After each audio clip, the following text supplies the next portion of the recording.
नवरात्रों में माँ दुर्गा के 4 रूपों की पूजा करने के बाद 5वें दिन हम पूजा करते हैं स्कंद माता की। हम भगवताचार्य पंडित पवन कृष्ण शास्त्री जी से जानेंगे कि किस प्रकार से स्कंद माता की पूजा की जाती है, किन किन बातों का ध्यान रखने की जरूरत है और कौन है स्कंद माता और उनकी उपासना करने का क्या महत्व होता है। पंडित जी आपको प्रणाम। प्रणाम। राधे राधे। स्कंद माता कौन है? सर्व मंगल मांगल्ये शिवे सर्वा साधिके शरण्ये त्र्यंबके गौरी नारायणी नमोस्तुते। जय माता श्री। स्कंद माता प्रथमं शैलपुत्री च द्वितीयं ब्रह्मचारिणी तृतीयं चंद्रघंटेति कुष्मांडे चतुर्थकं पंचमं स्कंद मातेति षष्ठम कात्यायनी च सप्तमं कालरात्रिति महागौरी च अष्टमं नवम सिद्धदात्री च नवदुर्गा प्रकीर्तिता। पांचवा जो नवरात्र है माँ स्कंद माता का है। स्कंद माता माँ पार्वती के जो पुत्र हैं कार्तिकेय का नाम है स्कंद, और माँ पार्वती अपनी गोद में कार्तिकेय को बैठाई हुई है और इसलिए माँ का नाम स्कंद माता पड़ा है। कार्तिकेय से बहुत प्रेम करती है और कार्तिकेय का नाम स्कंद है, इसलिए माँ का नाम स्कंद माता पड़ा है। और जो भक्त माँ स्कंद माता की उपासना करता है, माँ उसे पुत्रवत प्रेम करती है। जैसे अपने बेटे कार्तिकेय को माँ प्रेम करती है, स्नेह करती है, वैसे ही अपने भक्त को भी माँ प्रेम करती है।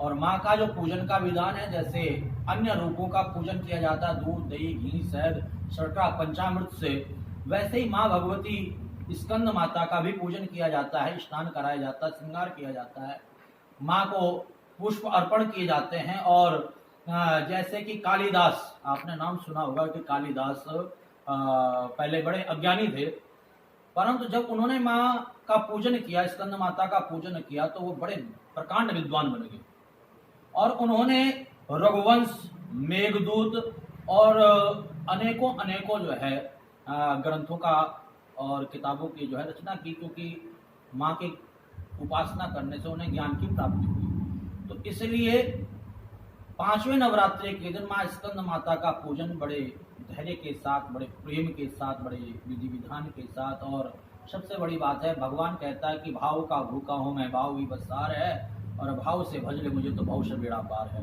माँ स्कंद का पूजन जैसे कि बड़े भाव और बड़े प्रेम से किया जाता है। और आपने स्तुति भी श्रवण की होगी कि कुपुत्रो जायेत क्वचिदपि कुमाता न भवति। पुत्र कुपुत्र हो सकता है परंतु माता कभी कुमाता नहीं होती है। तो जिस प्रकार से माँ अपने बेटे स्कंद से प्रेम करती है, अपने भक्तों से प्रेम करती है, और सभी से मेरा निवेदन है कि माँ स्कंद का पूजन करें और अपनी मनोकामना को पूर्ण करें। किन पूजन करते वक्त विशेष तौर पर ध्यान देने की जरूरत है?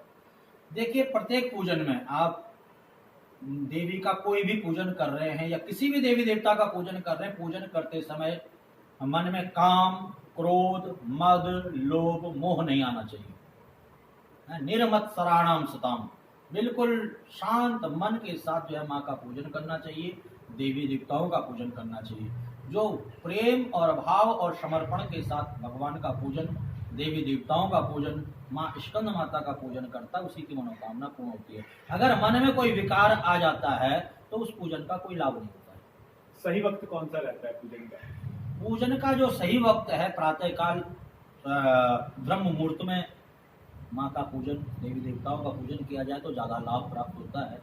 अन्यथा जो है ज्योतिष शास्त्र में जैसे राहु काल को देखते हुए कि राहु काल तो नहीं है, तो राहु काल न हो और जो भी मुहूर्त ज्योतिष के हिसाब से देखा जाता है तो उस मुहूर्त में पूजन किया जा सकता है। मतलब ब्रह्म मुहूर्त या सुबह का कोई भी वक्त जो आपके हिसाब से सही हो। कहा जाता है कि मध्याह्न काल से पूर्व है, आप कभी जैसे आपको समय का लगे वैसे पूजन कीजिए। आपको बहुत बहुत धन्यवाद। जय श्री राधे। 5वें दिन नवरात्रे के माँ स्कंद माता की पूजा कैसे की जाती है, किन किन बातों का ध्यान रखने की जरूरत है और माँ स्कंद माता कौन है, क्या महत्व है पूजन का, ये आपने जान लिया। अगली वीडियो में मिलते हैं।